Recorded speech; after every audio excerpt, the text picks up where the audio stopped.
Chapter 42.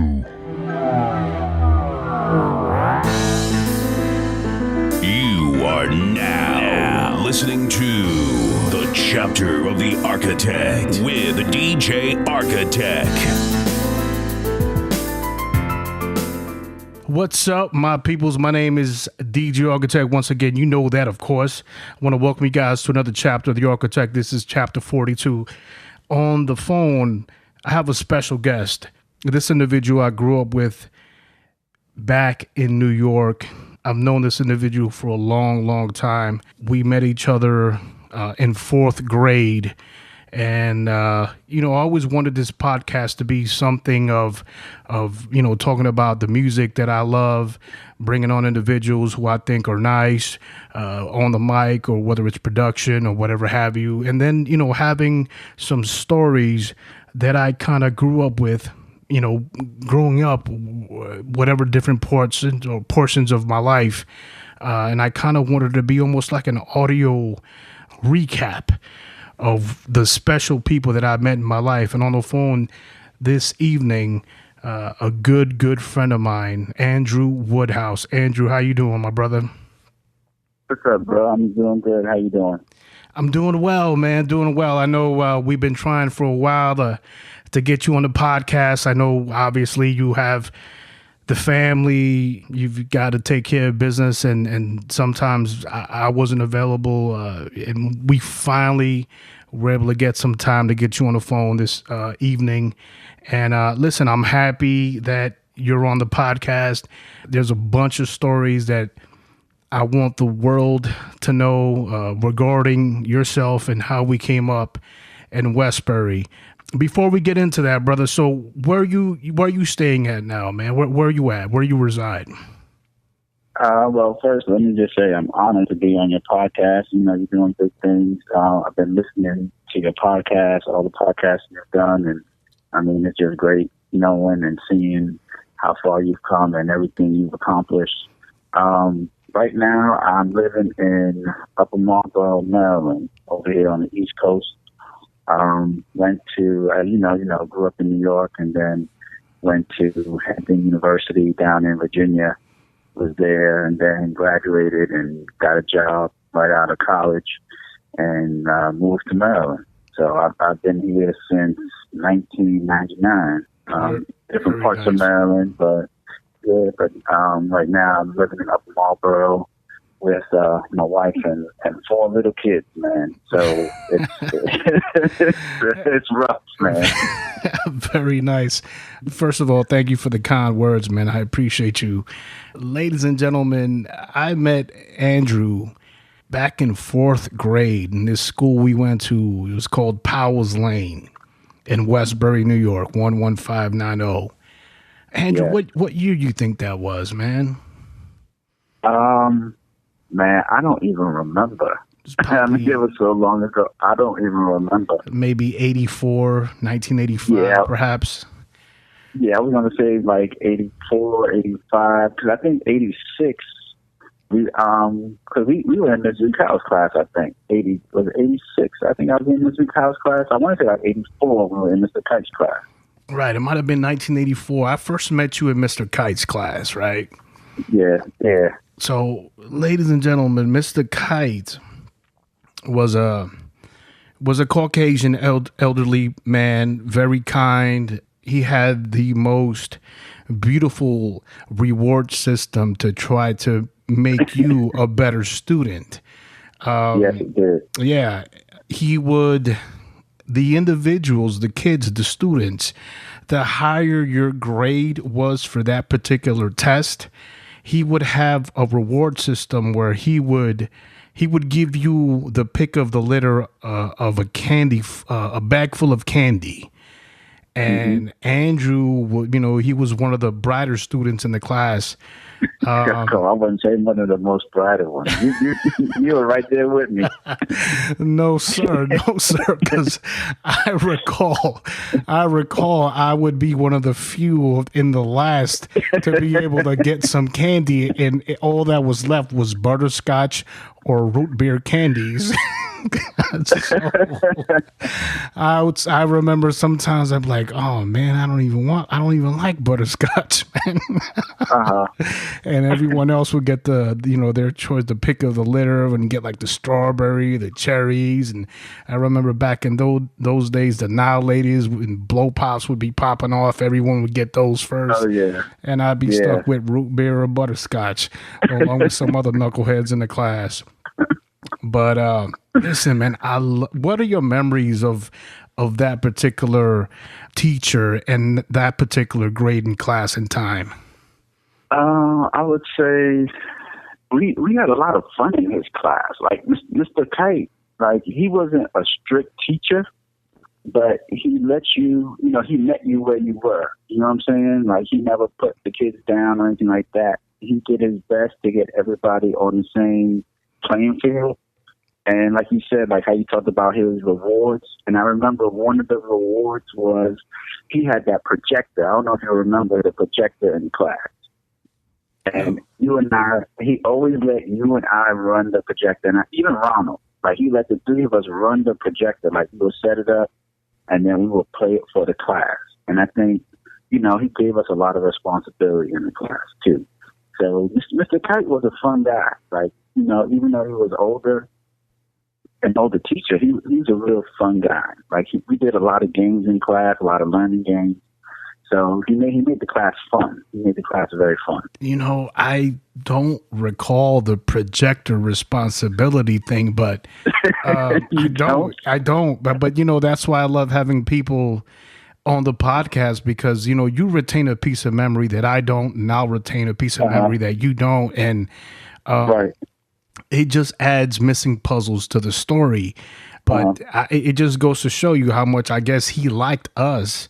Yeah. Mr. Kite always held a special place in my heart, because I remember going out. I don't know how long recess was, but we would go out and we would have these wrestling matches, and it would be you, me, and Ronald Montour, and then we would come back in class and he would tell everyone, okay, he would shut down all the lights, because he knew we were like overheated and hot as hell and sweaty, bunch of rugrats out there, and then he would turn off the lights and, try to keep the room as cool as possible. And he would tell us, okay, put your heads on the desk.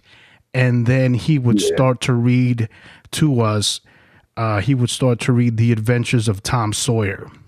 Sawyer, yeah, I remember that. I remember he would read Tom Sawyer. He read Caddy Woodlawn. I remember that story that he read to us.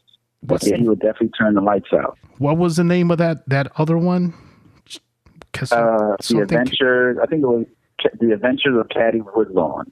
I remember him reading. Yeah, Caddy Woodlawn. I remember him reading that to us. I totally forgot about Caddy Woodlawn, The Adventures of Caddy Woodlawn. So that's beautiful, man, because after this, I'm going to jump on YouTube and try to look up Caddy Woodlawn. I specifically remember the stories and adventures of Tom Sawyer and Huckleberry Finn.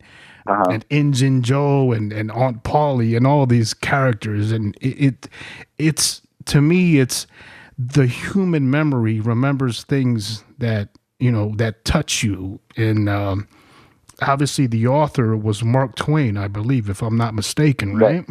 Yeah, I believe it was Mark Twain for Tom Sawyer and Huckleberry Finn. Yeah, man. But Mr. Kite was such an influential person in my life. And I believe my older brother, who was 2 or 3 years older than me, depending on the time of the year, that was his teacher as well.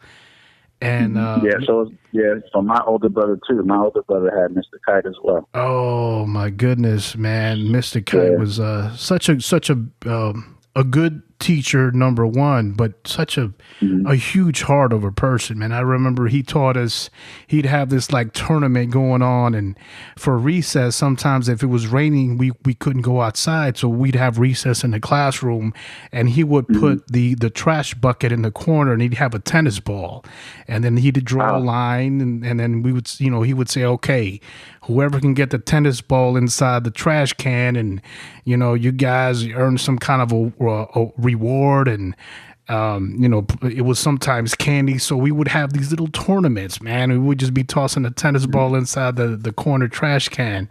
And, Right.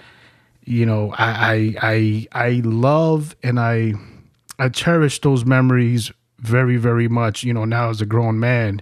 And going back to, wrestling and with Ronald Montour, I remember, I love Ronald. Yeah. Ladies and gentlemen, Ronald was really good. Ronald was, he was Haitian. He was from Haiti.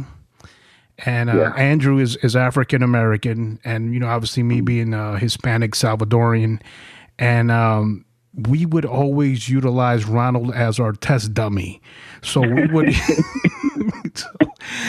But the thing was, Ronald would let us do it. That was the thing that always got me. Like, if it was like a suplex, if it was like, like he'd lay on the floor and we would stand on something and jump off like we're jumping off the top rope, he would let us do it. I mean, Ronald was definitely a tough guy, and what I remember, what I remember from him was his heart, man. He didn't care if it was a kid from a higher grade older than him. He would get into fights. I was just about to say that. Ronald will fight. And he would stick before you. He would have your back. And like you said, it didn't matter what grade level. Like, Ronald was the one where you didn't want to push him around. Like, he would take but so much.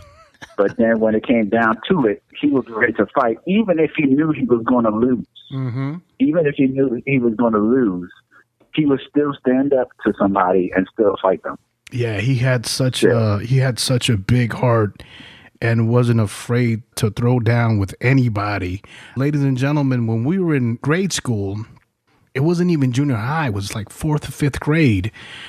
Different, classes. So if you were in 4th or 5th or 6th grade, the recess was intermingled. So you would be at recess with all these other kids that were, 2, 3 years older than you. And a lot of the times these guys would try to punk you. Hey, Andrew, do you remember we used to have the jungle gym, and then we used to have these contests where they used to do chicken fights. You remember the chicken fights? Yeah, I remember those. I remember the chicken fight. Right. So, ladies and gentlemen, chicken fights there was a jungle gym, and then you would put your hands on the bars and you would meet your opponent towards the middle of the bars. So you're hanging with both your left and your right hand. And then the objective of the contest was to kick each other off until one person released, and then you were the loser. And then you would, people would get kicked in the mouth, in the chest. Yes. And then we had, we used to play dodgeball with soccer balls. You remember that? Yeah, I remember that. Whatever ball we could find, that's what we would use for dodgeball. And we would set it up, for dodgeball, and we would set it up where I think you had to have an even amount of people on each side. And then you would just go for it. Like, you would hit him in the head, hit him in the chest, hit him in the back, and you would just go for it. Absolutely. And we would just go. And it's funny because, my oldest son, he's 10 and he's in the 4th grade. And like, when I drop him off at school, and sometimes I go and, I may, if I'm taking the day off from work or whatever, I may go up there and hang out or whatever, or I'll pick him up from school. And it really brings back the memories of when we were in the 4th grade, and how some things are similar and yet some things are different. Right. Because now, like how we talked about Ronald and how he will fight, things are different now, because back then when you fought, it was over. You hit somebody, they fall down. Fight, and that's it. But nowadays things are really different, because now you have this whole aspect of bullying. Right. And back then, I really can't. We were bullied. I remember being bullied. Do you remember JoJo Lewis and he had an older brother, Tyrone, and then he had an older sister. I think his sister name was Rochelle. And man, they bullied me so bad. it wasn't even funny. And so it's like I when I was thinking about the podcast and things that I was going to speak to you about, JoJo and his older brother Tyrone came to my mind when I was like, I'm going to talk to about those two individuals. Right. So, ladies and gentlemen, so Powell's Lane was a grade school from 3rd grade to 6th grade, right? And then you moved on to 7th grade to Westbury Junior High. And JoJo's older brother, Tyrone, I don't know, man, he was probably 2 years older than us. He got into a fight with somebody, and he whipped somebody's ass. And for whatever reason, within that fight, he ended up getting his shirt ripped off. Shirt ripped. Yeah. So if we were in 4th grade, he had to be in 6th grade. So he was probably 2 years older than this, but older than us. But this guy had a 6-pack. I mean, yeah. in 6th grade with a fucking 6-pack, and we were like, damn, man, this guy's a fucking beast. But the guy had a heart. I don't know who it was that he fought, but he ended up whipping his ass. But I recall that fight immediately after he won the fight, he started crying because the other guy obviously hurt him. And then as they're both being taken to the nurse, Tyrone is like crying. And I'm like, damn, man, what a beast, But let's go back to JoJo. JoJo and I were very, very good friends back in the days of Park Avenue. So, right, okay. Andrew, did you ever go to Park Avenue? Yeah, I was at Park Avenue. Oh, yeah. Obviously, you and I, we were in different classes because I didn't meet you till the 4th grade. So JoJo and I, we were very good friends in Park Avenue, and we were cool. We were good friends. We used to take the same bus, and when we got to 3rd grade, all of a sudden, JoJo wants to bully me. And JoJo was a short, African-American kid. But all of a sudden, out of the blue, JoJo, I'm taking a piss, and JoJo's punching me in the back of the head. And I'm like, what the fuck? Wow. And I'm like, hey, man, what happened to you during the summer? Now, ladies and gentlemen, I got to tell you that, we grew up in Westbury. It wasn't the best town. This was around when the crack epidemic started to happen. You would walk around, especially in junior high, you would walk around and you would see crack vials. Yeah. It wasn't the best place to raise a child. And you lived off of Prospect Avenue, right? Because Prospect Avenue was real heavy with that, wasn't it? I didn't live off Prospect. I lived down the street from Prospect. I lived off down the street. Yeah, I lived on Monitor Street, close to Urban. Yeah, and which Prospect was 2 blocks away, 2 to 3 blocks away from where I live, which is technically considered Newcastle. And Newcastle was you go to Newcastle, you're getting robbed. You're getting jumped. Yeah, I remember. Yeah, man. Yeah, because I remember people saying you don't want to be certain places in Westbury after dark and stuff like that, because it would just be crazy. Andrew, for whatever reason, I always thought you lived off of Prospect. I lived on Garden Street, which is off Prospect. Right. So so I was in Newcastle as well, but I was off of Garden Street, and then Garden Street ran into Prospect. Right. Yeah, there was one of the main streets that you had to get out of. And so anyway, about 2 or 3 days this is going on, man. For whatever reason, JoJo's got a beat on me and he wants to whoop my ass. So I'm like, hey JoJo, what the hell, man? I'm trying to verbally communicate a truce, or as much as we could at the time as young kids, like, hey man, what the hell's going on with you? Just last year we were good. What the fuck is going on? And he was like, shut up, or I'm going to get my big brother Tyrone to whoop your ass. So you going to take this ass whooping. And I was like, oh, so now I understood. I was like, oh, shit. Because your older brother is here, who is 2 years older than us. Now you want to be the bully. Maybe Tyrone was bullying JoJo. Right. Yeah, man. And, you know, probably the third time that he attempted to bully me, I punched him in the stomach and he crumbled like an old cookie. You know, he got down to his knees and I say, hey, man, don't you ever come at me like that, man. I say, you know, I thought we was boys. And then I walked out of the bathroom and he never touched me again. Yeah, because it was the same situation with me where he was bullying me, and you know, it was really because his older brother Tyrone was around. So one day I just got fed up, man. I just got fed up, and I think he had pushed me or he hit me, and I turned around and I just went at him and I started chasing him. I remember chasing him all along the playground. All along the playground, I started chasing him. And then after that day, it just stopped. It just stopped. Yeah. And so it was just one of those things where, and I'm bringing it back around to my son because I know my son was getting bullied in his school. And I told him, I was like, you go to your teacher, you talk to your teacher, but it's going to come to a point where you're going to have to stand up for yourself and tell the person, like, hey, you need to cut it out. Like, I'm not down with that. Right. So I said, you have to do that. You know, you're absolutely right. But JoJo was the typical bully. The moment you made his body feel pain or you put fear in his heart, he would stop.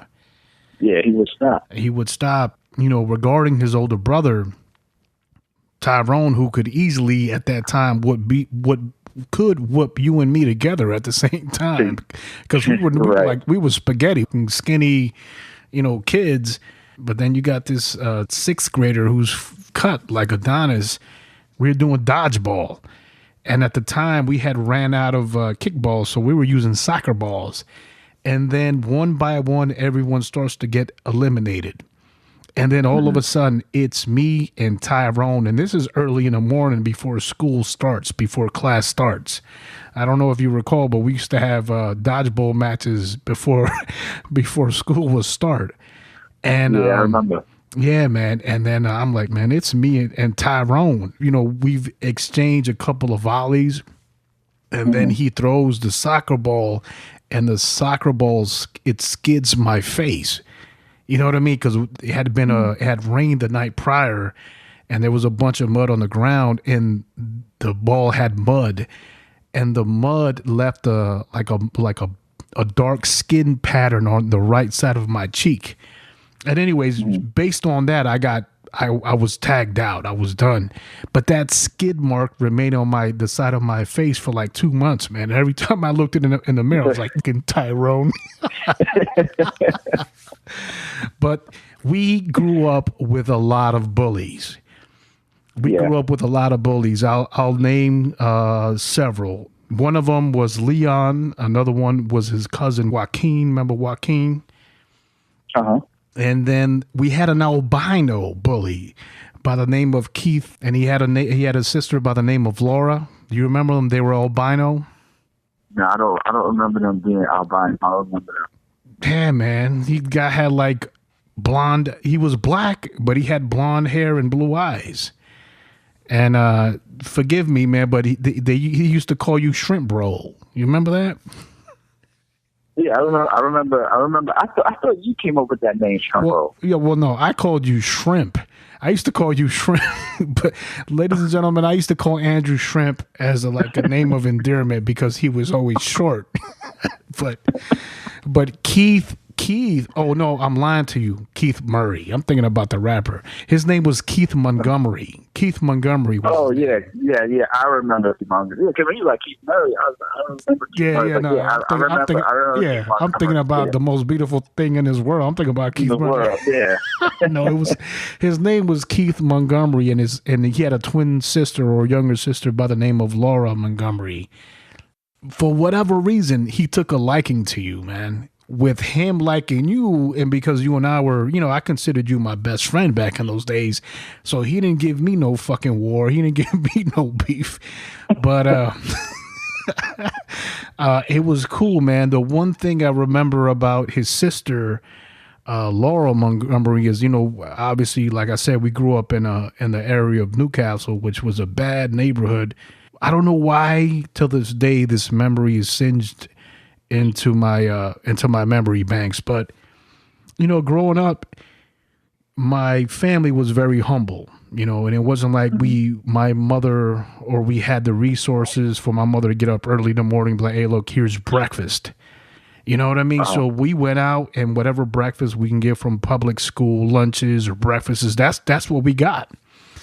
And right. I remember the bus stopping and picking up Laura Montgomery, and then she had a bag of, you remember the Wise onion rings?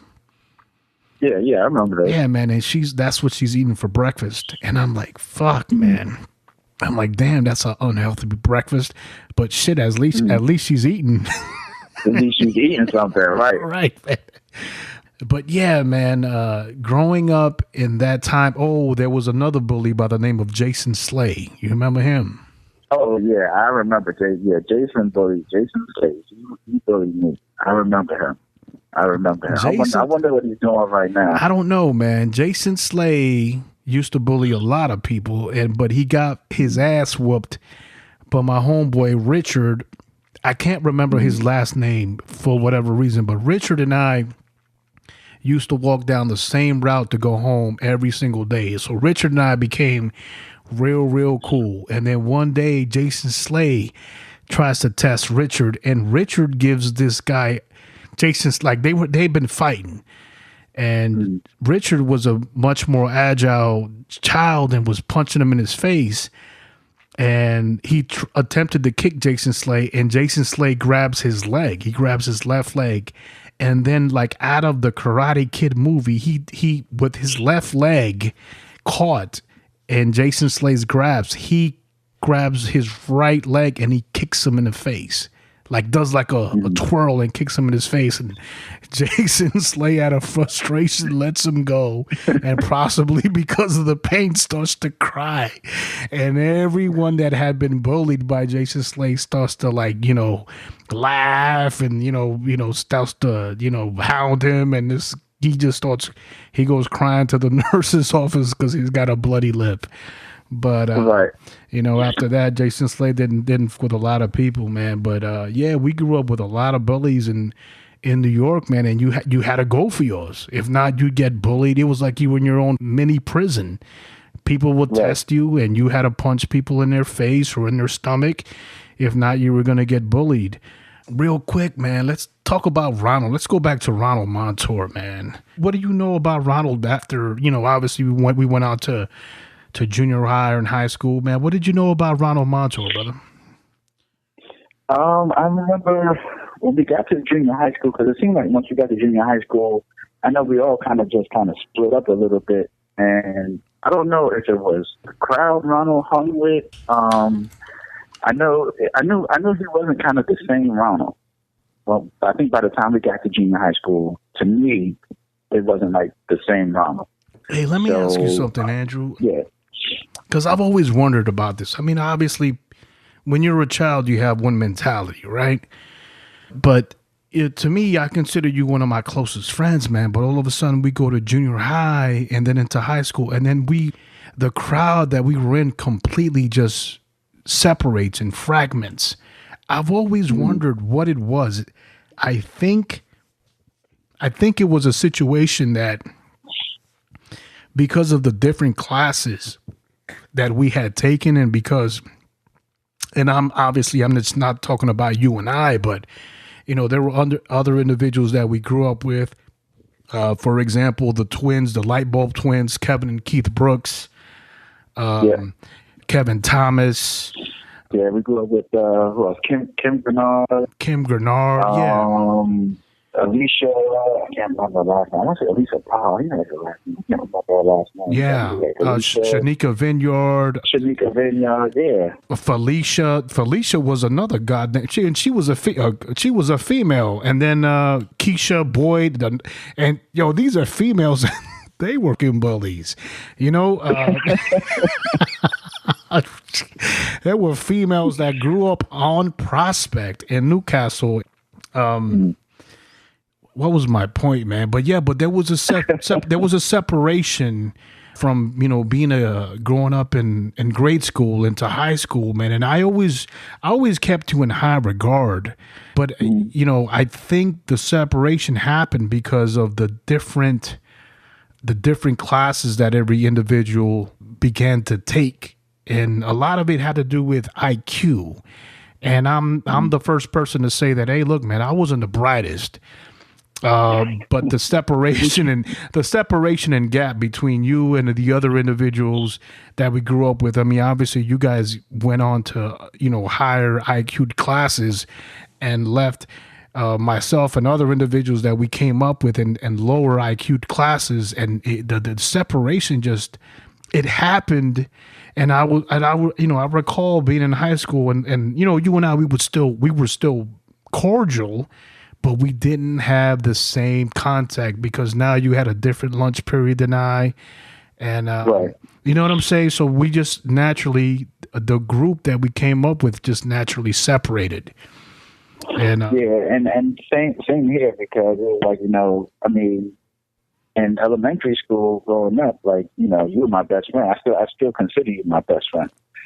Thank you, my brother, and so do I. I appreciate that. Yeah, and it's like you said, because once you get to the junior high school, now you're interacting with the 7th, 8th, and 9th graders, and so now we're experiencing changing classrooms every 50 minutes.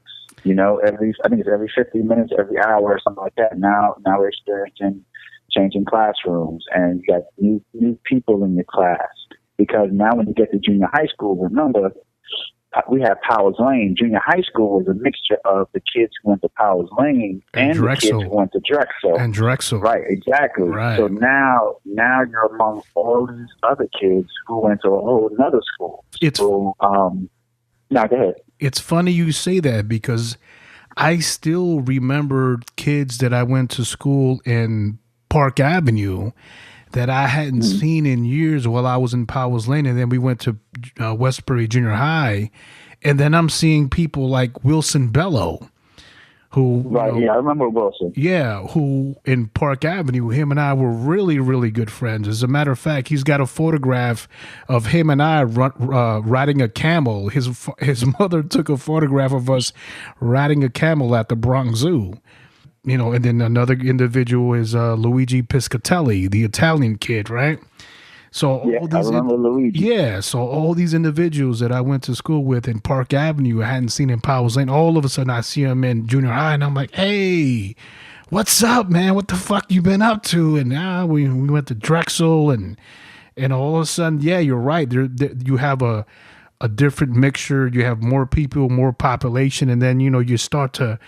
Different networks of friendships start to rekindle, and you just start kind of like fragmenting from the people that you went to, with the original Powers Lane group, man. And at some points I understood it, but it kind of saddened me. You know what I mean? Because I was like, man, we had a good thing going back there, but everyone kind of, it is what it is, man. It's a part of life, But going back to Ronald Montour, man, a good friend of mine, we would consider ourselves cousins, man, which was Ricardo Ticas, man. He was running with him because he grew up over there by Prospect, which is the hood in Westbury. And I mean, I can tell you now, if you were to go to Prospect Avenue now, man, it is totally. I think because the last time I went home, I mean, we're going to get back to Ronald, but the last time I went home, I want to say it was sometime after Christmas. Mm-hmm. But for years now, Prospect Avenue is totally different. I saw it. You would never imagine. Well, yeah, you so you've seen it. But Yes, I remember because every time I go back, I'm like, I can't remember or I can't believe from where it come from because it's totally different. It's totally different. It is. I drove up that main street and I'm like, there's brownstones. There's like I'm like, what the hell? Like, it's totally cleaned. Nassau County Police Department or the Chamber of Commerce for Westbury just totally cleaned that whole area up. I remember for Halloween, there was a Nassau County Patrol unit that had got their back window of the patrol unit had gotten smashed by a brick. And oh man, yeah, man. And I remember Nassau County units just flooding the area, trying to find the people that did it. And on every other corner, it was nothing but thugs and hooligans, and I mean there were crack vials everywhere, man. I remember walking through Westbury Junior High and crack vials, and in Westbury High School, getting out of class, and there were mounted police officers on horses because of the gang violence that was happening in Westbury. It was so systemic, man. It was so crazy, man. But let's go back to. And my parents, I'm sorry. Go ahead. I didn't mean to cut you off. No. I was going to say because like my parents are real strict too. Like my parents are Jamaican. Like I have a Jamaican culture, Jamaican background, and they were so strict because of everything that was going on in Westbury. So it's like, if I wanted to go out and play, or if it was getting dark, things like that, it would be like, nah, you're going to stay right here in this house, and you're going to relax, watch TV, go ahead, play your Nintendo, go ahead, play your Nintendo games or whatever, because of the atmosphere that was going on outside. It was so volatile, man. Yeah. Yeah. One of the things that always reminded me of you was Metroid. Oh man, I was going to bring that up to you too. Yeah. I remember when I first got that game, and you're like, "Hey man, I already beat it. You want the code?" And I was like, "Yeah, I want the code." And the code was a code to where you already had beaten the game, and you had all the weapons. Right. You had all the different suits, the wave beam, ice beam, man. But you had Ninja Gate. Was it Ninja Gaiden? I think you had. Yeah, Ninja Gaiden. Yeah, and you had the Nintendo Power magazine. You used to get those, right? Hey, I remember that. Listen, let me tell you how, talking about magazines, I used to collect pro wrestling. I think it was called Pro Wrestling Advisor or something like that. I used to buy them, right? We go to the laundromat with my mom. I go to the magazine store and I get like the Pro Wrestling magazine. And let me tell you how real Ronald Montour was, right? So I go to you, so I'm reading the magazine, right? I'm like, I bet you these guys don't know about this, because at the time there was no internet. So I go to you and Ronald, we're huge wrestling fanatics. And I say, hey, guys, did you know that Andre the Giant wrestled Lex Luger? And you're like, because it was separated. Andre the Giant was WWF. Lex Luger was NWA, down south. Right. And you're like, man, hell no. And I was like, I bet you $5 each that Andre the Giant wrestled Lex Luger. And then you and Ronald was like, bet. And then we did the pinky square bet. Right. Yeah. And then you called me at like 4:30 that afternoon, and you're like, "Hey, read that article to me. I want to know right now." And I was like, "Yeah." Me being the idiot that I was, I should have kept my mouth shut and be like, "No, the bet is on. You gonna wait." And the moment I started to read the article to you, it was written, so eloquently and articulately that the words weren't being made up by my fourth grade mind, right? My fourth grade vocabulary. So you were like, "Hey, the bet's off. just bring the magazine to school tomorrow." So I said, "All right, cool, man. Well, at least I'm gonna get $5 out of Ronald, right?" Well, Ronald didn't call me, so I go to school the next day, and I'm like, "All right, cool." Here's the article. Ronald, you owe me $5. And then Ronald looks at you and says, well, Andrew, don't you owe him $5? Nah, I called him yesterday afternoon and we agreed that I didn't owe him because we did a telephonic conference and we came into agreement. And Ronald got pissed. Ronald don't betray Ronald, because Ronald was like, no. So you're not gonna charge him, but you're gonna charge me. He goes, I'm just not gonna give you the $5. I'm gonna up. So I was like, damn, Ronald, you take loyalty to a whole different level, man. And he was pissed off at me for like a good week, man. We had to make peace. We had to have a powwow. I was like, all right, dude, you don't gotta pay me nothing, but don't whoop my ass. And he could whoop my ass. That's wrong for a little boy.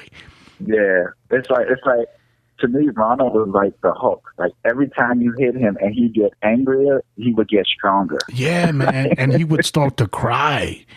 I remember we were in 4th grade, and I remember him beating the hell out of a sixth grader, man. Right, exactly. You know, I remember I'm mispronouncing her name. I apologize. And if it's not the teacher, then I apologize as well. I believe it might have been Miss Churchuk's class when we all got the news that the Challenger had exploded. Do you remember that day? Yeah, I remember that day. 'Cause I think in some of the classes, didn't they watch it too? I don't think we watched it, man. What happened was, per my memory, a bulletin announcement came on the loudspeaker. I think that's how it happened, right? Yeah, I think you're right. Yeah, and I think it was so imperative for them to put out and disseminate that information was because one of the individuals on that shuttle was a school teacher. Yeah, it was a school teacher. It was a woman. School teacher. Yeah, so I remember her being very emotional about it, man. And another thing and she was very bright, very she had you remember when she had an assistant?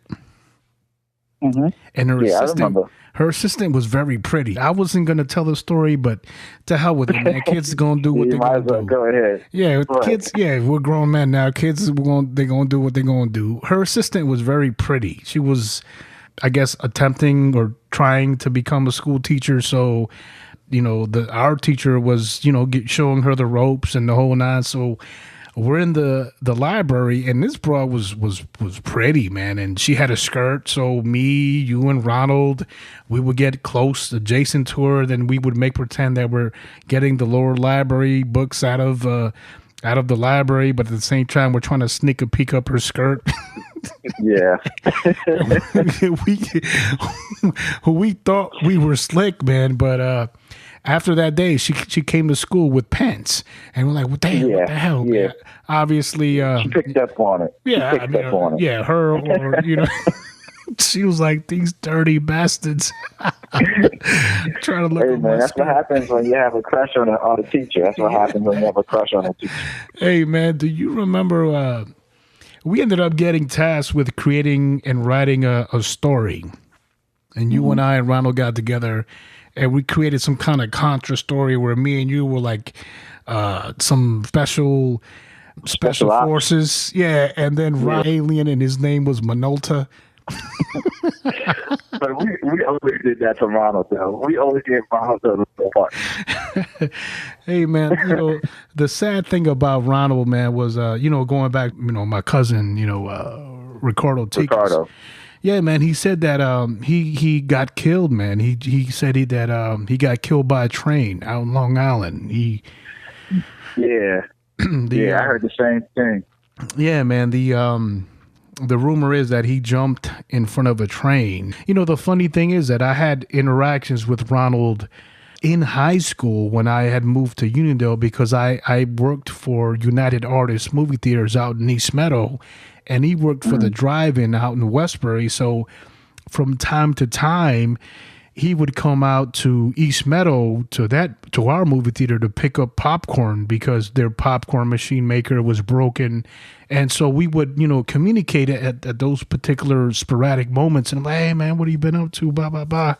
But Man, I miss Ronald, man. He was a real loyal individual, real good guy. I don't know what issues he got into before he passed away, man, but I wish it wouldn't have ended the way it ended, you know? Yeah, because I remember a friend of mine had told me, because I was living in Maryland at the time, and she had told me, and I just couldn't believe it. I couldn't, and she told me what happened. She told me, you jumped in front of a train, and you got killed, and I don't know. I didn't hear the blue part. I don't know. I think she said something about I think she said he was high or something. It's possible like that. He might have been high. Yeah. But it really got me. It really did. And I was talking to my oldest son, and I was telling him about you and Ronald, because I told him, because he's in the fourth grade. I said, you're going to make friends. And then I kind of segued into you and Ronald. And I would tell him stories about how, we would wrestle and how, play jokes on each other and things like that. And how my friend Ronald is no longer here because, from my understanding, because he made a bad choice. And so now you have to be conscious of what you're doing, because my son was kind of starting to go down this path of starting to hang with the wrong friends and things like that. So I said, I miss my friend Ronald, so it's just, I really do wish he was here. But, you utilize it as a lesson. Yeah. I utilize it as a lesson, and, I really wish he was here. Like you said, Ronald was very loyal. Like he would have your back, and I think that's what, I appreciate about you and Ronald, because we all had each other's back. That's true. No matter what. Even if we knew we were going to lose, if we were going to get beat up, whatever, we still had each other's back. Right. And that's what I appreciate about that. Absolutely, man. Absolutely. Do you, by any chance, know whatever happened to his cousin, Darla? No, I don't. I think I got on Facebook to see if I could find her. But I don't think I did. Because I knew if I could find her on Facebook, then I can reach out and find out what happened. But she was always such a sweetheart, man. Yeah, she was. And Ronald looked out for her a lot. Absolutely. Never mess with Ronald's family. No, man. Ronald was a boiling fire, man, and you didn't want that fire to send you, man. Believe me, man. You know what I miss, Andrew, was the kickball tournaments we had in Powell's Lane. Oh man, those were the best. Those were the best. Ladies and gentlemen, so what you got to understand is this. So, they've had fourth grade classes or fifth grade classes, but they didn't just have one, obviously. They had like maybe, 3 or 4 fourth or fifth grade classes, and within these classes we had a mixture of friends because we had grown up in Westbury. So there's a person in another teacher's class that it might have been Mike, I forgot his last name, it might have been Roberto. Remember Roberto Hernandez? Oh yeah, I remember Roberto. I was that boy. Yeah, Roberto Hernandez. Remember Nashawn Bailey? Nashawn Bailey. Yeah. Remember his cousin? What was his cousin's name? You had Nashawn. He had a cousin. I don't know if you remember Joaquin? No, Joaquin wasn't his cousin, but I can't remember Nashawn's cousin. But there was another cat, man, but he with the last name Bailey. He was his cousin. He was a tall guy, and he was always real cool. We had Gregory McCoy, who we called the bus boy. Yeah, and then he had a twin sister, Yolanda McCoy. I mean, there was so many. Olga Lopez, Oscar Cubero. Marlene Garcia. Oh, Marlene Garcia. I remember you and I had a crush on Marlene Garcia. No, you had a crush on. No, wait. Yeah, I did. You're right. I did. Hey, Andrew, do you remember in fourth grade? You remember in fourth grade for Mr. Kite's class, there were 2 Caucasian blonde twins, and one of them was named Rose. And she was in our class. You remember her? Yeah, I remember. Yeah, man. She was a pretty little thing. Everybody was trying to kick whatever whack fourth grade game they had to that little broad.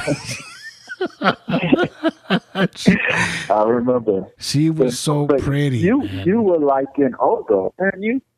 What was that? You like Olga. Yeah. Yeah. I like, Olga and I, we, I guess you can call it dated. We dated. Right. We dated for, I don't know, fourth grade, fifth grade. So, what the hell happened? Nothing. I don't even think we ever kissed. But. And then Marlene had a sister. Libby was very pretty, man. Libby was very pretty. But I had my eyes on. I think you and I, we had our eye on Marlene's, and I remember I ended up getting. I went to Libby and I was like, "Hey, Libby, I like your sister. Let me get your phone number." And she was all about it. She was like, "Yeah, call her." And then, and then I call up Marlene's, man, and we're like in fourth or fifth grade, man.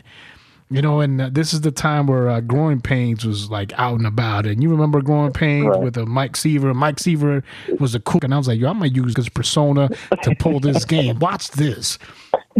So I called her. I remember. Yeah, man. So I called Marlene up. I was like, yeah, what's up, baby Duke? What's cracking? I'm not in those, not in that vernacular, not in those words, man. And I'm like, hey, what's going on? She goes, why are you calling me? And I was like, what? Come on now. Stop playing these games, baby girl. And she goes, stop calling me, you ugly. And I said, well, damn. That was that, huh? That was that. That was my attempt to get with pretty Marlene. She shut me down real quick. And it was what it was. And I follow her on Facebook. We're friends on Facebook, too. We're friends on Facebook. Yeah, that's cool, man. That's cool. Hey man, let's talk about wrestling, man, real quick. I don't want to take up too much. Hey, do you got to work tomorrow, man? Yeah, I'm good, man. I'm good. What time you got to work tomorrow, man? I might be at work till about 9:30. I'm good. Trust me. This is nothing. I know I'm go to bed till midnight anyway. Oh my man. Hey, you know what? Before, hey man. So what did you end up going to school for, man? I went to for computer information systems. All the video games we played growing up, man, I was hooked on it. And so first I wanted to make the games. And then, I got into coding a little bit. By the time we got into high school, I can't remember the teacher's name, but he started this coding club, this computer club. And so he taught us basic. And then after high school, I was like, I want to go ahead and get computer science. So Hampton and, got into computer science. And I was like, if I stay in computer science, I'm not going to graduate because this is not working. It was too many like physics. And then you got to take physics 1, physics 2. A lot of mathematics. There's a lot of mathematics. And so I switched over to computer information where I can get the computer aspect and then the business aspect and graduating with my BS in computer information systems. Hey, Andrew, you were always a bright individual, man. You always were. Hey, no, you got to fake it till you make it. You always... You got to fake it till you make it. I feel you. You always were. I was more of the brute. I was more the brute. Nah, man, come on. I was, man. You were smart too. I was smart, but I needed to apply myself more, man. I was too busy, I don't know, investing time and watching wrestling and playing video games. I knew I had my shortcomings, but I wasn't willing to devote the time to go ahead and up my smarts, man. So I went ahead and I joined the Marine Corps. I did 2 combat deployments to Iraq. Nonetheless, man, let's talk about wrestling. You and I were huge wrestling fanatics. I'm still into it, and it's the point where I have 4 kids. I got a 10-year-old, a 5-year-old, 4-year-old, and a 2-year-old. A 3-year-old place, and my little girl's 2. And all 4 of my kids love wrestling. Man, I saw some photographs maybe 1 or 2 years ago where you took them to a WrestleMania, correct? Yeah, it's Actually, it was this past WrestleMania. Because this past WrestleMania over in New Orleans, and you know how WWE is. They travel to different cities, you know, throughout the month, throughout the year, or whatever. And whenever they come to town, we take the kids to see them at the whatchamacallit, wherever they have it at. So, Man, that's awesome. But yeah, I have to say, I don't watch it on TV, but you know, going to watch it live is an experience. Yeah, it's a big experience going to see it live because, I mean, you're dealing with people who, you know, they could be drinking. You're dealing with people who, you know, who are big fanatics and things like that. But what I noticed when we went to WrestleMania in New Orleans was that, you know, we could be walking down the street and, you know, my kids, they had their, you know, wrestling paraphernalia on, and I had my wrestling T-shirt on, and people would just come give you high fives, man, like they knew me from back in the day. And it was just kind of crazy because everybody was kind of in this whole atmosphere. But I mean, growing up, you know, nobody could tell us anything about wrestling.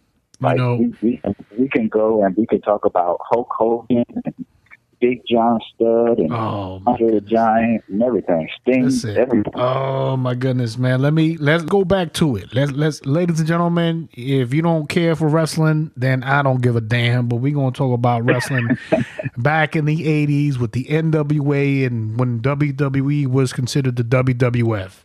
But Andrew, I'm gonna tell you my favorite wrestler was Ricky the Dragon Steamboat. Okay. Yeah. Who was your favorite wrestler? My favorite wrestler was Sting from the NWA. That was my favorite wrestler. But from WWF, I would have to agree with you. My favorite wrestler was Ricky the Dragon Steamboat. Yeah, man. If I were to pick a favorite wrestler from the NWA, I'd probably have to pick the tag team of the Road Warriors. Oh, wow. Okay. Yeah. What did you consider your favorite match? From WWF, I would probably say my favorite match was WrestleMania 3 when Ricky the Dragon Steamboat and Macho Man wrestled. Yes, that is my favorite match. Yes, that is my favorite match of all time. I don't have an NWA favorite match. Do you? Yeah, my favorite NWA match, I would have to say, would be Sting and Ric Flair. I think that was 1990, I think. I think it was 1990, the Great American Bash. Did Sting win the belt? Yeah, he won the belt. He won the belt for that match. Hey, you know, NWA, they had some great matches. I particularly love the War Games when they had the two rims connected with the huge cages. Yes, yeah. I love those. Do you recall your first memory of you watching your first wrestling match, whether live or on TV? I'm assuming it was probably live on or on TV. Do you recall the first time or the first match you watched wrestling? I would probably say it was on TV, and I think it was Hulk Hogan. I think it was Hulk Hogan and Iron Sheik, and I think he had won the belt at night. This was on Madison Square Garden, and if you had cable, you could tune into it. MSG. Because my MSG and my father was a big wrestling fan as well. Oh, so, that is beautiful, man. Yeah, so I want to say I think that was the very first. I think that was the match that got me hooked because I remember when he won. You know, he did the big leg drop. He won, and the crowd went nuts. And I'm sitting there like, you know, watching the crowd go crazy. And then when they came to Long Island, my father would take us to Nassau Coliseum. He would take me and my brother and my mother, and he would take us to Nassau Coliseum, and we would go see the wrestling matches at Nassau Coliseum. Andrew, you were so lucky that your dad was such a fanatic of wrestling. I was not as lucky. My parents didn't care for wrestling. I will say this: if it was not for my mother, who had a good co-worker of hers, whose name is Goodness, man. She was a Colombian co-worker. For whatever reason, her name escapes me. We didn't have cable. She had cable. Mariela was her name. Mariela. Her name was Mariela. She was a Colombian co-worker of my mom's. And the first actual pay-per-view I saw was WrestleMania 3. The first televised moment that I saw wrestling was Ricky the Dragon Steamboat against Don Morocco.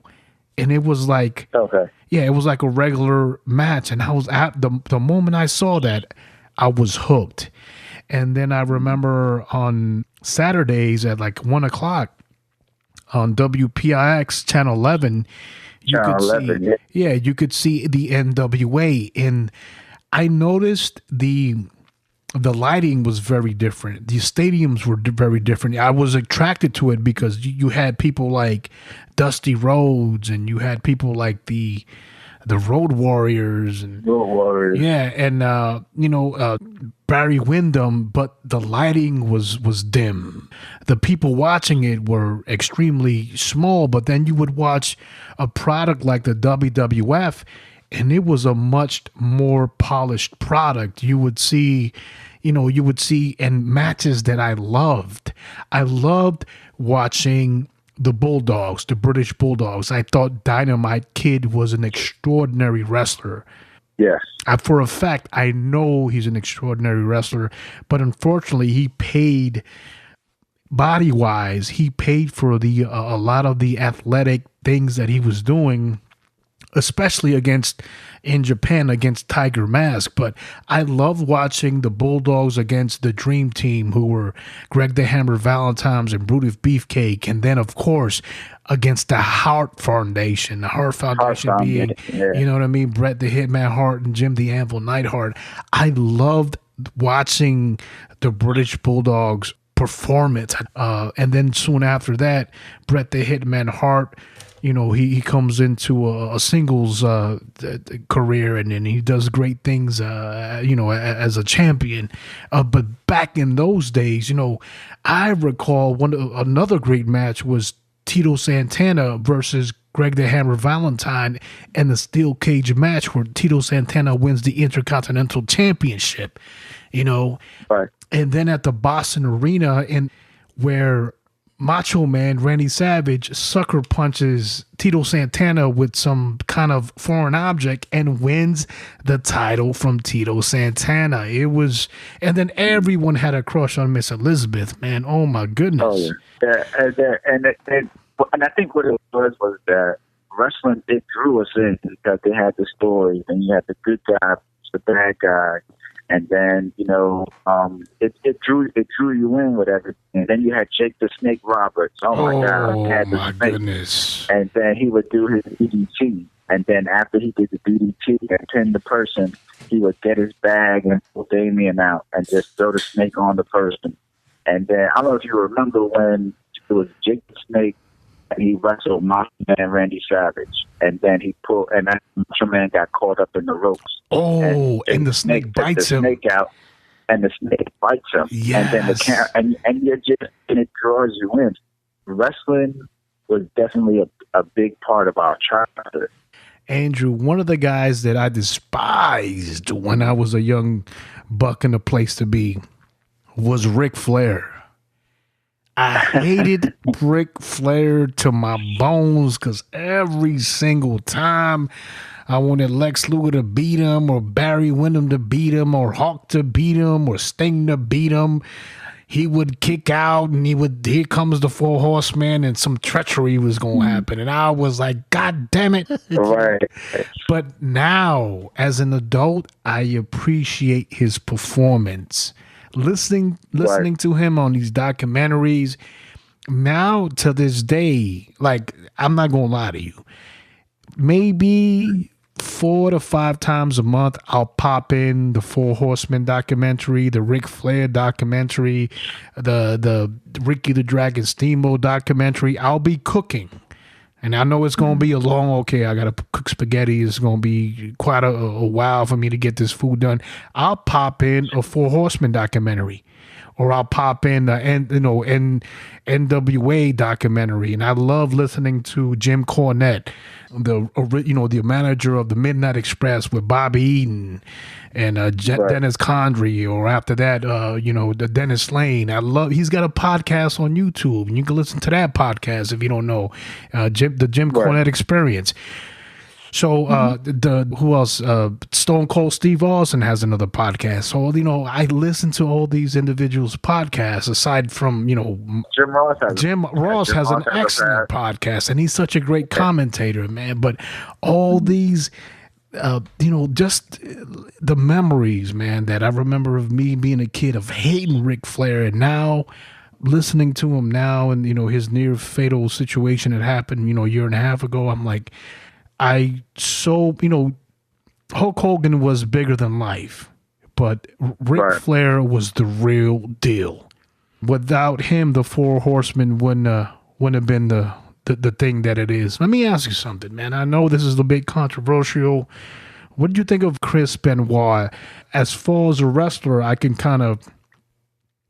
we can all come into agreement that Chris Benoit was an excellent performer, man. He kind of mirrors a Dynamite Kid. Him, Dynamite Kid, and Dean Malenko, to me, are all in the same box of excellence, as well as Bret the Hitman Hart. But what do you think of how he passed away, man? Like, what was your opinion of that? I was very surprised by it. Well, first let me start off with, I totally agree with you. I think, not Bret Hart, Chris Benoit, Dean Malenko, Dynamite Kid, definitely in a class by themselves. I want to say, I believe E. Guerrero had passed, I want to say, a couple of months before Chris Benoit did what he did. And I was reading a few articles on it when it happened, and I believe one of the articles I read stated that the Eddie Guerrero death hit him very hard. And I don't know if you remember a lot of Chris Benoit's wrestling moves, but he would always use the head, off the top turnbuckle. Like Dynamite. Off the top turnbuckle, exactly. Like Dynamite Kid, he would jump off the top turnbuckle and hit the person with his head, or land on his head and everything. And I think that's what did it. That's what took him over the edge, because I mean, for him to kill his wife and child, it's crazy. Yeah, it has to be. It has to be a cerebral injury, a brain injury, and the same thing is happening with football players. Like I'm here in the San Diego area, and with Junior Seau, it wasn't the first time where Junior Seau attempted to take his life. I'm in the San Diego area. This guy's considered a legend, and he ended up putting the fatal blow to his chest versus his head, because he wanted his head to be conserved for investigation. Yeah, man. So, concussions definitely trigger and alternate an individual's thought process. I think that was a big, huge issue that happened with Chris Benoit. But nonetheless, we had a huge star in wrestling pass away about a week ago, and his name is Big Van Vader. What did you think about him, man? What did you think about Big Van Vader, Andrew? I think Big Van Vader was a great wrestler for his size, because he was very agile for his size, because Van Vader was not a small person. He used to do moonsaults off the top turnbuckle at his size. Exactly. At his size. And one of my favorite matches is him and Sting. I think Sting didn't win the championship. Vader kept the title, but that's one of my favorite matches, because to see him go like that, because Sting was definitely younger than him, to see him go like that and then I think he won three championships, three heavyweight championships. Because he wrestled in NWA, which later became WCW, and then he also wrestled in WWF. Just to see him wrestle was something to see, because he could hang with anybody. And I mean, for him to pass, I think he was having heart complications. It's possible. From what I read. Right. To see him pass like that, and to see the amount of support, because to this day, like I said, I still watch wrestling, and I'm a wrestling fan.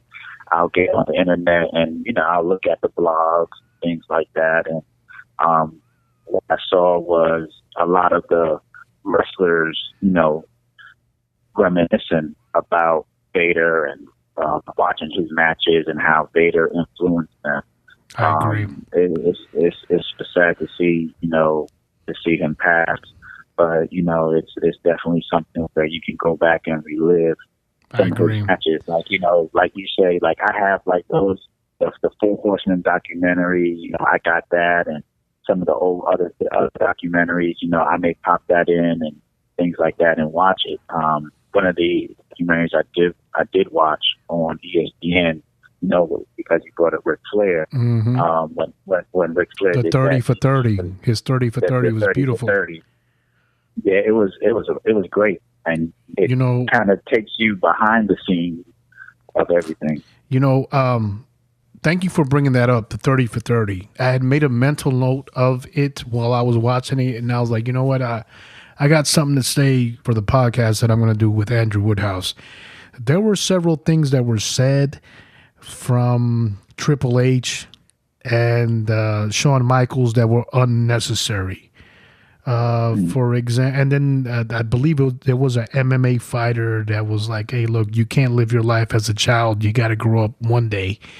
And then, I believe Shawn Michaels said, hey, look, nobody, look, man, you can't live your persona as Ric Flair. You got to be the real person that you were. And then, Triple H said something, he said a couple where he was like, I made him do this, and I told him I was going to kick your ass. And, look, man, this is his 30 for 30. The Triple H's comments, as far as, I told him I was going to kick his ass if he didn't do that. And I thought it was very unnecessary and immature and very pro-self. It was unnecessary. Look, Triple H, you're not going to listen to this podcast, but this is my humble personal opinion. You're getting, this individual's 30 for 30. And within this 30 for 30, he's speaking of his child passing away due to a drug overdose. You do not need to have or add insult to injury. Nobody cares of the influence that you hold over Ric Flair, who was an individual at one time who demeanor or pride or he lost confidence. That's fine. You helped him out. But what you need to be is a friend and speak highly of this individual within that interview. Nobody cares of the control or the influence you have over that person. He's speaking of how his son just passed away. To me, I found that very immature and very distasteful. If you go back, Andrew, to that 30 for 30 after this podcast, go back to it. Some of the things that that Triple H said, it vexed me, because I was like, hey, look, man, this 30 for 30 is to bring this individual up. Nobody in the world is going to feel more pain than the mother and the father. There is no reason for you to add salt to injury. To me, I was like, you know what, man? The only reason you don't have any good wrestling skill, I'll be the first one to say that. And I'm not a wrestler. Right? But, people are going to be like, well, who are you? Well, that's right. I'm nobody. But the only reason why this individual is in the position that he's in is because he married the boss's daughter. That's the truth. So whether you were able to gain connections as far as Bruno Sammartino didn't want anything to do with the WWF, and you communicated and you made him come through and they put him in the WWE Hall of Fame. That's great. Good political verbal skills. Good for you. Kudos. But don't bring this individual down on his 30 for 30, man. That wasn't the venue to do that. You need to bring him up and hold him in a higher light. You had a statue made for this individual. Why would you bring him down on his 30 for 30? Whatever situations happen, and if he wasn't a great father, he wasn't a great father, but it's not for you to sit there and pass opinion. It's his show for you to bring him up in light. Bring him up in light. Don't give him any vinegar or salt. Bring him up in line. Nobody cares of the influence. Well, I told him, you better do this. I'm going to fuck you up. You better fucking do this. I thought that was very small, very immature, very unnecessary. And it really put a bad taste in my mouth for this guy who really doesn't have any wrestling ability. And now he's in charge of a conglomerate because one day Vince McMahon will pass away and he married the daughter of the boss. And it is what it is. But wrestling wise, the guy's extremely limited. For him to speak bad or put a bad light on the world champion of the world, surpassed Hulk Hogan on any type of technical skill. He didn't have any place to do that. And that goes for Shawn Michaels and for the MMA fight. I don't even know the fucking MMA fight. Yeah, you could whip my ass. The MMA fighters, I didn't even recognize to attempt to memorize your name into my data bank because you were so beneath who the fuck I give a fuck about. But it was just unnecessary, man. If ever Andrew Woodhouse, there was going to be a documentary based on you, I'm going to uphold you in the most highest light. I'm not going to bring you down. And I felt as Triple H doing that, I just felt it was unnecessary. I don't know if you agree or not, but that's my personal opinion. Yeah, and I remember some of the comments that you're talking about, and when I heard it, it did kind of cross my mind as to say, well, this is because Ric Flair's documentary. Like, I understand Triple H giving his honest opinion or stating what happened or what he said to Rick during that time, but I think when it comes down to after his child passing, and for him to make those comments, it was definitely something that I think he could have held for another time instead of saying at that documentary. But again, from what they say, meaning they as in Ric Flair and Triple H are their best friends and they're good friends or what have you. I don't know if that was something like a tool used to kind of get him motivated. I don't know, but I think, again, certain comments can be held for certain situations or certain places. So, I agree. But yeah, in regards to the MMA fighter, I can't remember the MMA fighter's name either, but, when he came on, I was like, who is this guy? Right. So, it was definitely something where some things probably could have been held back. Some things probably didn't even have to make the cut in the documentary. Thank you. But at the end of the day, I think outside of all of that, I would definitely have to put that documentary as probably one of the best documentaries on a professional wrestler. Because, like you said, it went into Ric Flair's his drinking habits. It went into, the passing of his son. It went into, all the marriages he had. And basically, because you know how wrestlers are, it's like, they make up this persona, and then when it's done, they're off the camera, then they kind of revert back to their natural self. But Flair was like, I was Ric Flair in front of the camera, and I was Ric Flair behind the camera. Right. And, you just appreciate his honesty, because he was just honest about everything. Like, you ask him a question, and he would answer it truthfully. Absolutely. But yeah, there's definitely no one like Ric Flair. And what's so funny is that now, and I don't know if you've seen it on YouTube or whatever, but you have young cats now who are quoting Ric Flair You know, when Ric Yeah, Flair they got songs would say, called you know, Ric Flair. Ric yeah, Flair with exactly. Waka Flocka. Absolutely. Exactly. So it's like, you know, limousine riding, jet flying, kiss feeling. You got all these younger cats now saying that. So, I mean, Ric Flair has definitely made impact on not only wrestling, but I would even say he had impact on hip hop, which is pretty much, you know, which is a culture. Absolutely. So, It's hard for me to hold these gators down. Real recognized, real like mechanized still. Absolutely. Absolutely. Right. Listen, my brother Andrew, do you plan on going to another WrestleMania anytime soon?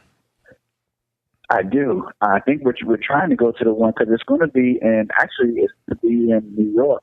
The next one coming up is supposed to be in New York. So I think we're trying to go to make that one. So okay, how about we do this? Because it's been years since I've seen you face to face. You gonna take your kids to that one?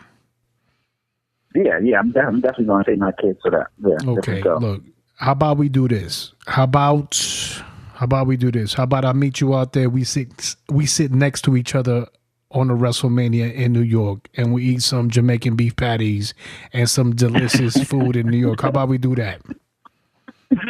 Okay, yeah, we could definitely try and make that happen. Now let's not try to make baby. The life is too short to try to make that happen. We gonna make that happen. It's not impossible. I got you. It's not impossible. We gonna make that happen. Do you know? So WrestleMania is around April, May, correct? Yeah, it's in April. Okay, so boom, we got plenty of time to plan for it. Let's do that. Let's make it happen, Andrew. You and I sit next together, introduce me to your kids. I'm gonna ask my wife if she want to go. She probably be like, hell no. And I'm like, well, okay, I'm out. I'm gonna go meet my 4th grade best friend to this day, my best friend, and I'm gonna meet his children, and we gonna reminisce. Hopefully, we could meet some classic veteran wrestlers, and we could be like, hey, look, man, I want to buy you 40 of Old English. Let's kick it.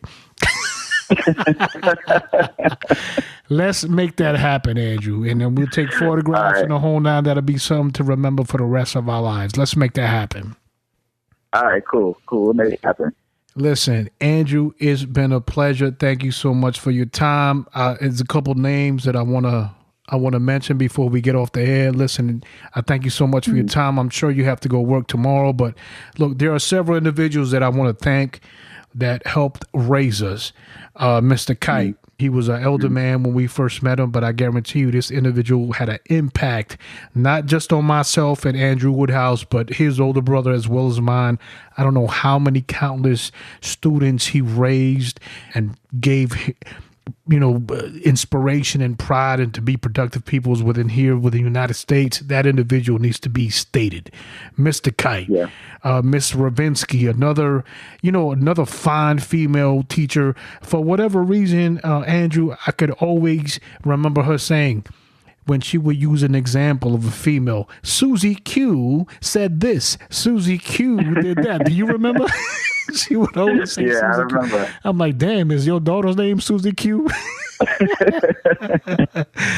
To all the thugs and the bullies that beat us down, you ain't do a good job, homie, because we done did some great things with our lives. As a matter of fact, thank you for making us whoop your ass, because here we are. Yes. Thank you very much. Thank you for the lessons. We took them into heart, and then here we are. We're doing some beautiful things in this life. Andrew, when you and I, we need to keep in contact. Are there individuals within our circle that you still keep in contact with? Keeping Kevin Brooks, Lightbulb Twins. I still keep in contact with them. Rodney Keynes. Rodney Keynes. Rodney Keynes was my next door neighbor. Oh, really? He was. He was my next door. Yeah, what you mean, really? He was in the photograph where you took pictures. Dude. So my next door neighbor was Rodney Keynes, and then one year Andrew Woodhouse came to my birthday. You remember that day? You probably don't even remember that day. Yes, no, yes, I do remember. I remember that day. We went upstairs to my room. We played video games. My mom was like, it's time to play video games. Yeah. Yep. Hey, I'm surprised your mom brought me to the crib. Your mom brought me to the crib. Because I was in the middle of the ghetto. She was like, oh, Lord have mercy. I hope my boy is going to be alive. But yeah, Rodney Kings was my, he was my neighbor, man. He was the one that taught me. I'm going to be honest with you. Rodney Kings was the person that told me how to speak English. You know what I'm saying? Wow. So, like, the third day I came inside the house and I was like, to my mom, I was like, yeah, man. And my mom was like, speaking in Spanish, what? Don't be coming in here talking after. So, Rodney Kings, if you're listening, man, you got me a good smack to the mouth. 3-4 days in the United States. Yeah, I follow Rodney on Facebook. I'm trying to think who else. Roberto, I don't know where Roberto is, man. I tried looking for him. But I have no idea Roberto Hernandez. He was such a good-hearted cat. Every time we was inside the gymnasium for kickball, that dude's kick would hit a home run all the time. Yeah, and the thing about Roberto, when we play kickball, you know, like when they roll the ball, you would run towards the ball and kick it. But Roberto never ran. Roberto would walk up to the ball and just kick it. Yeah, man. And he would just kick a home run every time. That dude had 5 man's biceps as a leg. So did Keisha Boyd. Keisha Boyd was, hey, look, let me tell you something, man. Thank you for reminding me. I never kicked a home run. Never kicked a home run in Powers Lane. And I remember the one first time and only time you kicked a home run. And I was like, Andrew, how'd you kick a home run? You as small as me. And you was like, I just kicked it in the middle. Yeah, man. I just kicked it in the middle and just hope it would go. Yo, that was this one time where Gregory McCoy's sister, what was her name again? Yolanda was, I had the ball. Yolanda was running from second to third, and I had timed it perfectly. Huh? Uh-huh. No, I think, go ahead. Yeah, it was Yolanda, man. I had timed it perfect. She was running. She was trying to get to third base. So I threw the ball, and I made the ball bounce off the wall, and the ball hit her in her head. Yeah, I remember. That's what I was going to say, because I was like, didn't you hit her in the face? Nah, man, I timed it perfectly. I made the ball go in front where she was at, and when it bounced off the wall, it hit her on the right side of her head, and she started to cry. From that day on, we started calling her Waterworks, because that's all she would do was cry. But listen, ladies and gentlemen, on behalf of Mr. Kite, Miss Ravinsky, Bus Boy, Gregory McCoy, his sister who got hit in the head, Keith Montgomery, Light Bulb Twins, man, Leon and Joaquin, JoJo, his big brother. Tyrone. Listen. Keisha Boyd, Shanika Vineyard, Felicia, thank you for being a part of our life. And of course, our homeboy, Ronald Montour, my cousin, Ricardo Tikas. It was a pleasure growing up with you guys.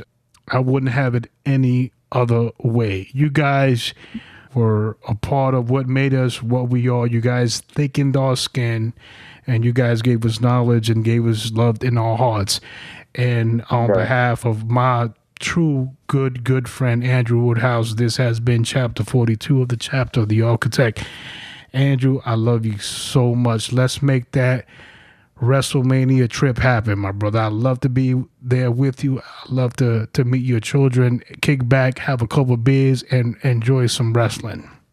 Oh, definitely, man. Thank you for the opportunity again to be on your podcast. I mean, I have no problem saying it, and I've told my son, if I have to choose a best friend that I grew up with, the only person that I can name is Carlos Lopez. I love you, my brother. Again, thank you for the memory. Thank you for everything. Thank you, brother.